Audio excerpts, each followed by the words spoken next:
ఇప్పుడు ఇన్ని స్ట్రగల్స్ మధ్య అమెరికా వెళ్ళిన తర్వాత సార్, అమ్మయ్యా నేను సేఫ్ అనే నమ్మకం మనం ఇంకా పెట్టుకోవాలా? మీరు ఇన్ని చెప్తుంటుంటే భయమవుతుంది. భయం కాదండి, ఎక్కడ ఉన్నా కూడా ఈ ఈ ప్రిన్సిపల్ అన్నది ఎక్కడ కూడా ఇదే ప్రిన్సిపల్ అండి. ఈ ప్రిన్సిపల్ ఇండియాలో కూడా సేమే, యుఎస్ లో కూడా సేమే. కాకపోతే యుఎస్ లో వర్క్ కల్చర్ ఎక్కువ. వాడు అక్కడ మంచి కష్టపడి పని చేస్తే సోషల్ స్కిల్ మంచుకుంటే టక్ టక్ టక్ టక్ డెవలప్మెంట్ వస్తుంది. మన ఇండియాలో పెద్ద పెద్ద కంపెనీస్ ఉన్నాయండి. ఒక్క కంపెనీ పెద్ద కంపెనీ అన్ని మీరు సిఇఓని ఫారినర్ చూపెట్టండి, ఒక్క సిఇఓ ఫారినర్ చూపెట్టండి.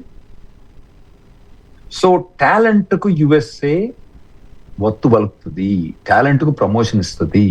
ఎన్ని కంపెనీస్ అండి, ఎన్విడియా ఫారినర్ కంపెనీయే, స్టీవ్ జాబ్స్ మన అయ్యా సిరియా నుంచి వచ్చిన అతనే,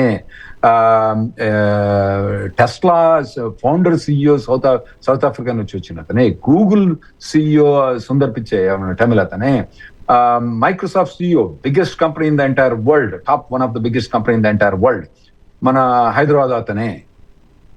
ఎంతమంది లేనటువంటి టాలెంట్. సో టాలెంట్ కు ప్రమోషన్ కు కష్టపడి పనిచేసే వాళ్ళు, తెలుగున్న వాళ్లకు, టెక్నాలజీ అయి ఉన్న వాళ్లకు, మంచి డెసిషన్ తీసుకున్న వాళ్లకు అమెరికా ఒత్తానే, దాన్ని తెలుగులో ఏమంటారు తెలియదు, పాదాభివందనలు చేసి నెత్తిమే పెట్టుకొని కూర్చుంటుందండి.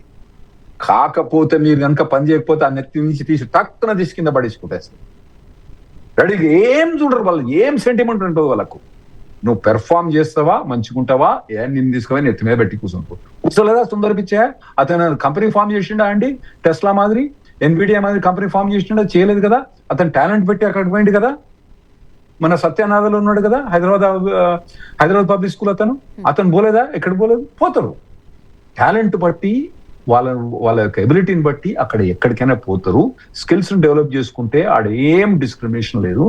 కాకపోతే ఇప్పుడు మనకి H1 మీద ప్రెషర్ ఇంకా ఎక్కువ ఉంటది. అమెరికన్స్ కున్న ప్రెషర్ కన్నా మనకి ఎక్కువ ఉంటది. మన బార్ అన్నది హై. వాళ్ళందరూ 2 ఫీట్లు జంప్ అయితే మనం 3 ఫీట్లు జంప్ కావాలి హైకి. వాళ్ళందరూ 8 గంటలు పని చేస్తే మనం 12 గంటలు పని చేయాలి.